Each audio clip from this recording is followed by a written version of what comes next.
Bueno, vamos a hacer una revisión del proceso de evaluación. La primera parte es la evaluación individual. Para eso, ¿qué necesitamos? Necesitamos las bases del premio, necesitamos la tabla de guía de evaluación, espero que se vea bien, igual si no ustedes ya las tienen porque se las mandamos. Tenemos la planilla de evaluación, limpia, obviamente y vacía, y el caso de estudio.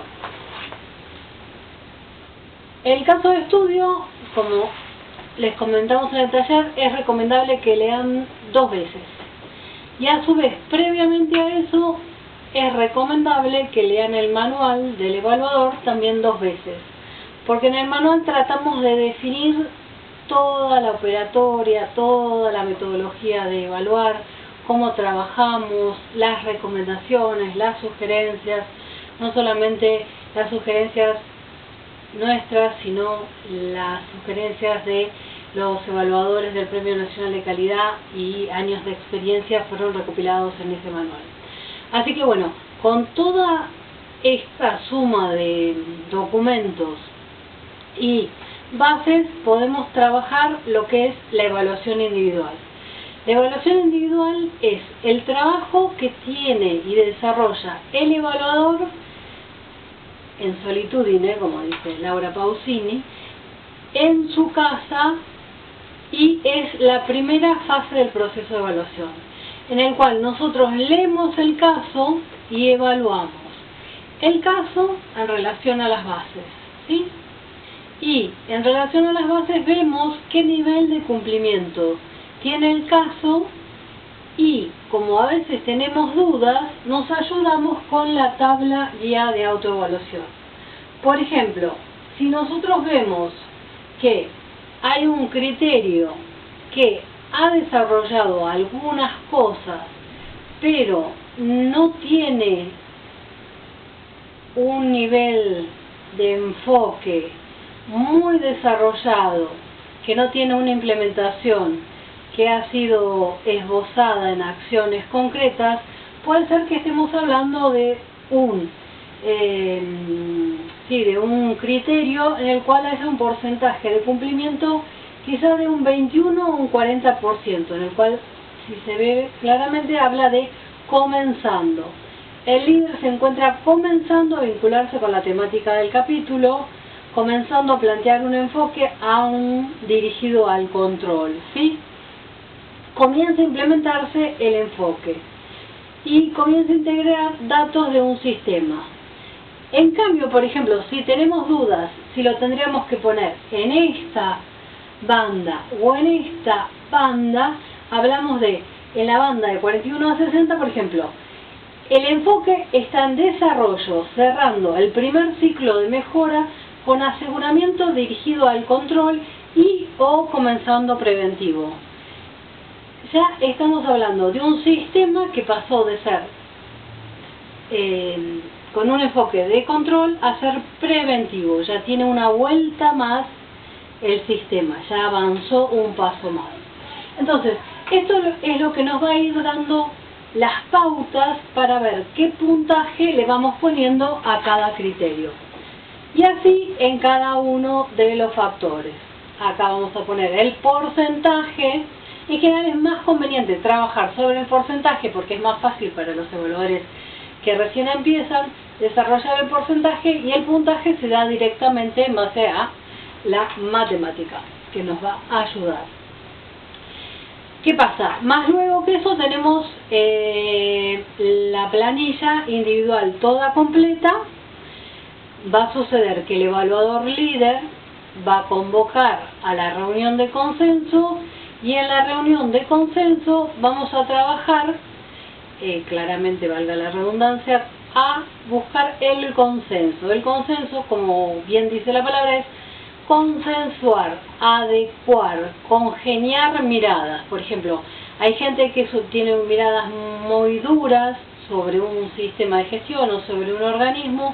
Entonces, un evaluador con experiencia puede sugerirle ventajas, fortalezas, y también, como sucede en justicia, al ser la primera vez,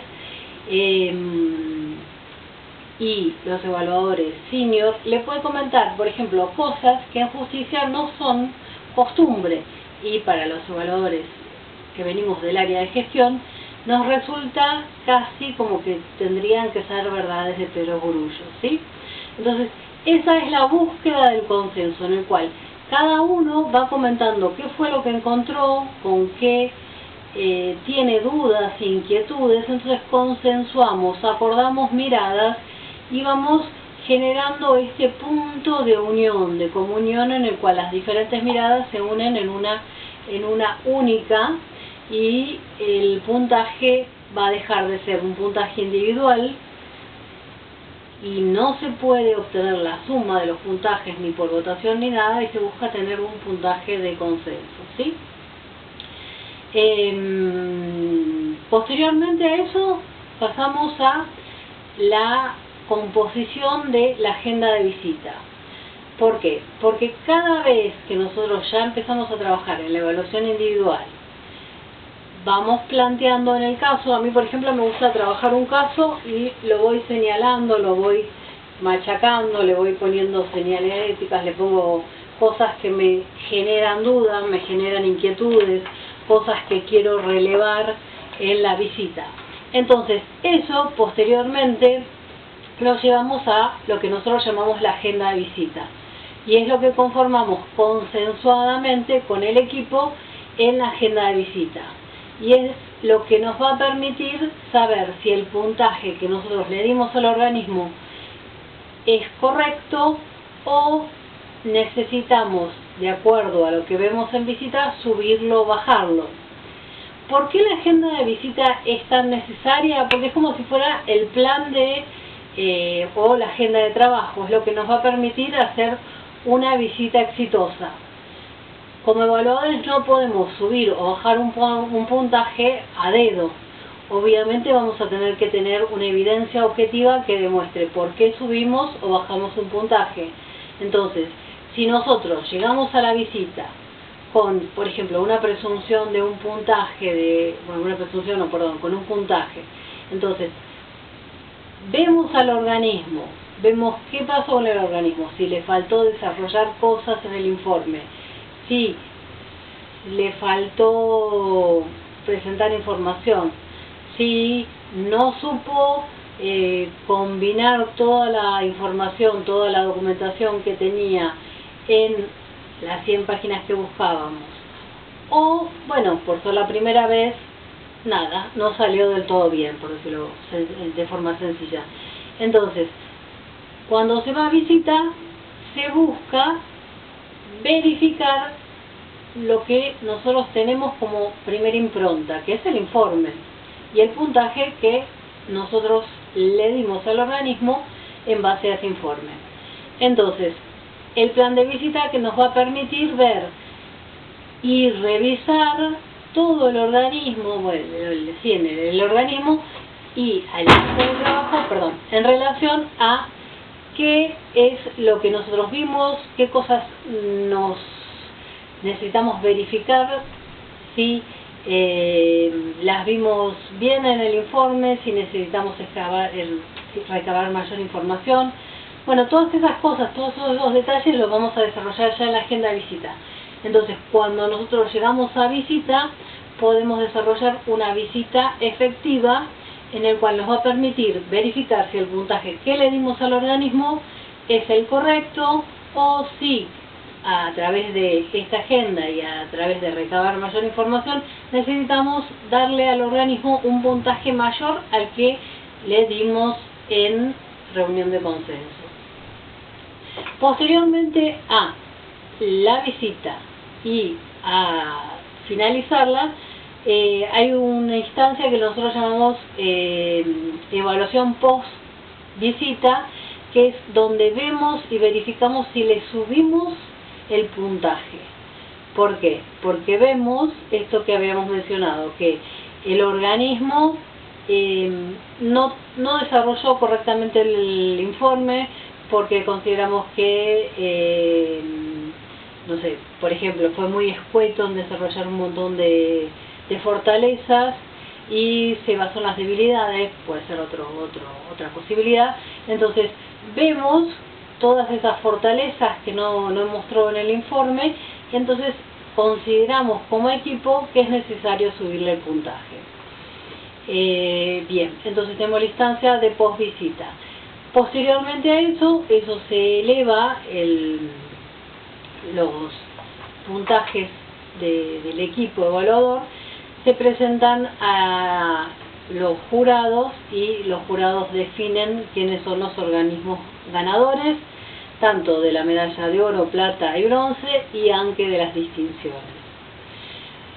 El equipo evaluador, cuando termina la instancia de evaluación, ya va a conformar lo que nosotros llamamos el informe de retroalimentación, que es cuando termina su acción de evaluar, y aunque de acuerdo a cómo determine el equipo su conformación y su división de actividades, si toma notas, si anota, si graba, si pregunta al organismo que está evaluando si le molesta que graben, por ejemplo, a partir de esas notas o de esas grabaciones hace lo que conforma quizás la parte más importante para el organismo, más allá que muchos quieren ganar directamente el premio, que es el informe de retroalimentación, en el cual el equipo evaluador le muestra todo lo que vio, las fortalezas y las oportunidades de mejora, dado que esto es un proceso de mejora continua. Entonces lo que se busca en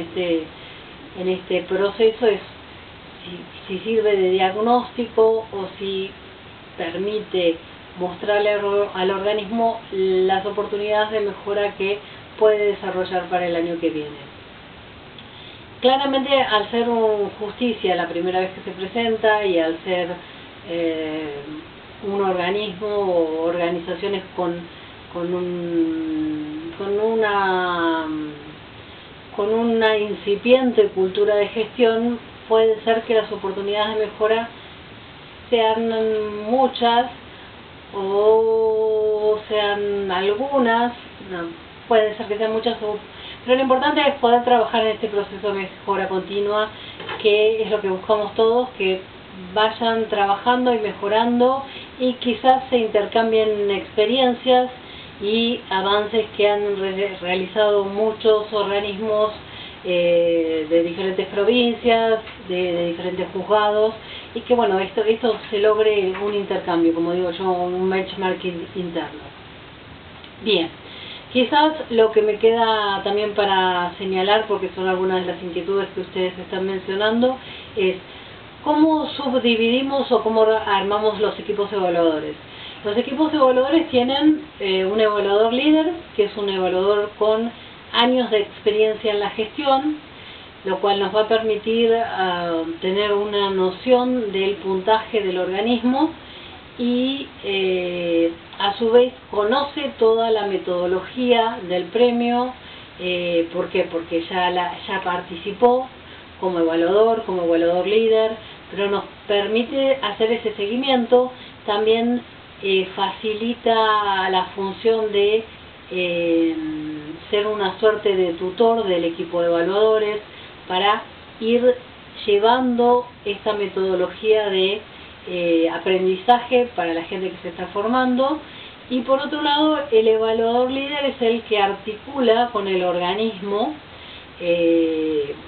muchas veces en la parte logística, muchas veces para enviarle la agenda, muchas veces para liderar la entrevista y la reunión, porque a veces los organismos, quizá como en estos casos que muchos organismos están liderados por jueces, aunque fiscales, y les gusta llevar la tutela de la cuestión. En este caso la tutela o el manejo de la agenda sugerimos e intentamos, para decirlo diplomáticamente, que la lleve el evaluador líder, porque tenemos un plan de visita y necesitamos que ese plan de visita se cumpla, en tanto y en cuanto debemos cumplir ese plan de visita para que el proceso de evaluación al organismo sea lo más exhaustivo posible para darle transparencia a la evaluación, al proceso de evaluación, para que los organismos se queden conformes.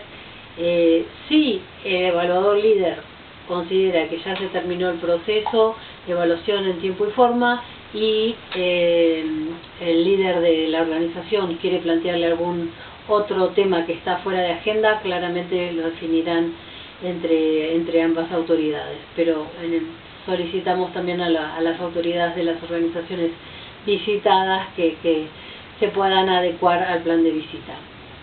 El evaluador senior buscamos que sea una interfaz, lo llamo yo, una persona que en muchos casos tiene conocimiento de la gestión, no participó en un 100% de la experiencia de un premio, sí, a veces en los premios provinciales, y sabe de la temática del Poder Judicial. Entonces eso nos permite poder matchar entre el evaluador líder y el evaluador senior, ¿sí? Para mostrarle miradas, ¿no? Lo mismo que veníamos diciendo, el evaluador senior le va a poder mostrar al evaluador líder lo que está viendo, lo que no está conociendo. Más allá que, obviamente, volvemos a lo mismo, el evaluador líder, al tener una mirada de toda la situación y cómo va siendo toda la experiencia, va a tener esta suerte de poder liderar la experiencia. El evaluador en capacitación, también nos consultaron sobre esto, en general nosotros lo llamamos evaluador observador también, y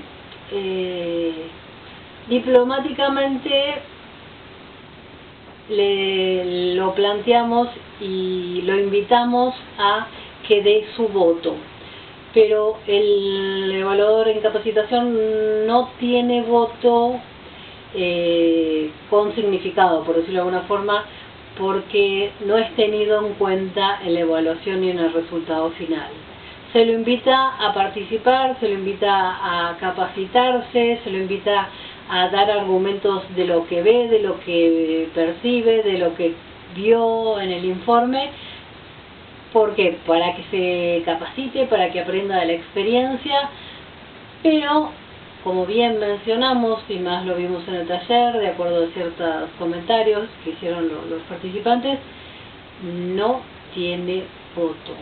O tiene voto, pero ese voto es dejado entre paréntesis. Y me parece que con esto hemos llegado al final de esta primera parte. Bueno, les agradezco mucho y disculpen la demora, y nos van haciendo llegar sus preguntas y esperemos poder contestarlas todas. Muchas gracias.